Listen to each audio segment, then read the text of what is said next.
Look at the games you regularly play on the NES. What are they? I'll bet they consist of titles like Super Mario Bros. 3, Legend of Zelda, Mega Man 2 or 3, Castlevania, or any number of really great games for the system. Now think of some other games that you like, or that you liked when you were growing up, that you probably don't play very often. These are your second string NES games. I decided that I wanted to take a look at a couple of my favorite NES games that I just don't play that often because, well, let's face it, they don't hold a candle to the greats. Adventure Island is one of the first games I received from my parents when I first got my NES. It's a fun little game where you control a fat, hat-wearing, doofy dude who romps through exotic levels and fights really strange enemies. Sounds like Mario, except no, it's not. Not even close. The thing is, Adventure Island is a fun game. The hammer-throwing mechanics feel good when you connect a hit, skateboarding is always fun, and the music and graphics are whimsical and enjoyable.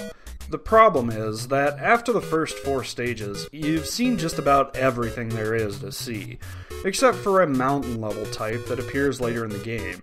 The end boss per world is always the same, and the level design even repeats itself with just different enemies in a lot of places. Bottom line is that the game kinda gets old. It's not solid enough to be a great game, but it's good enough to not be considered a bad game. It's a fun, if mediocre, title in the NES library, and due to my nostalgia for it, I still pop it in on occasion, but only when I'm not in the mood for a Mario or Mega Man game. Marble Madness is one of those games that seemed to be super popular when I was a kid. I rented it a few times and I always enjoyed it, but I could never get very far, and that really hasn't changed. It's got some really cool music and some really odd and surreal graphics, and that, paired with the unique gameplay of rolling a marble around various obstacles and enemies, makes for a pretty good time. It's a really short game. You play for like 5 minutes and you're at a game over. You play another 5 minutes and you're done. Rolling marbles around only keeps you interested for so long, and that's not really a bad thing. Sometimes you just want a short burst of challenge instead of playing something more involved, and that's fine. But honestly, the game doesn't have a lot of lasting appeal, at least to me. While I still haven't beaten the game, I can only imagine being okay with not playing it again for a while after accomplishing that. The only reason you'd want to come back is to perfect your time over the same handful of courses. Marble Madness is a good game and worth popping in every once in a while, but again, there's a reason it's a second string game rather than a top line one. Mickey Mouse Capade is a Capcom Disney game that isn't really a Capcom Disney game.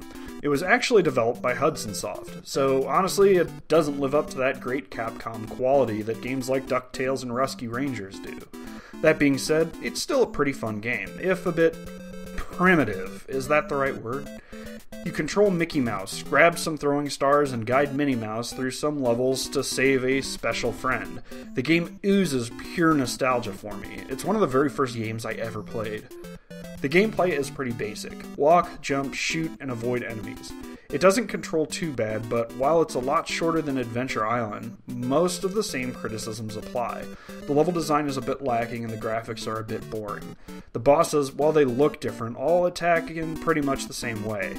It's just a pretty standard, mediocre NES game, and I have to play it every once in a while just to take me back to the time when this, Super Mario Bros. 2, Metroid, and Cybernoid were the only games I had access to at a friend's house. If you really want to know more about this, I did do a review a while back, so I'll link that in the description. Every Christmas season I pop in Solstice, because it's close to the winter solstice. No, not really. That was a bad joke. I don't know when the tradition started, but it was when I was a kid. I think I got the game a little bit before the holidays, and for some reason just had the urge to play it every year around that time. I know quite a few people who hold this game in pretty high regard, but I'll be honest, I find it to be fun, but a little rough around the edges, especially due to being a platforming heavy, isometric game. I'll never understand how people can control these games without constantly dying horrible deaths. I'm always making the wrong jump or running into enemies when I don't mean to. Maybe with more practice I could actually beat the game, paired with a guide, because the whole thing is cryptic as hell. You are a wizard charged with finding a magic staff in this giant labyrinth. The staff is divided into several pieces, and they're all super hard to find. But hell, it's fun to try every once in a while. Just not fun enough to knock games like Zelda or Crystallis off my playing list. So, weird thing about Wizards and Warriors. I hadn't played it since I was a kid. Popping this in was the first time I had put more than 5 minutes into it since the 90s, so maybe that makes it more of a third string game, I don't know. I played this a lot as a kid, but I always had to rent it or borrow it from a friend. I beat it way back then and never really went back to it again for whatever reason, but I've always kept it on my shelf because I thought one day I may want to play it again. It is a fun game. You play as a knight who is off to save all the damsels in the land.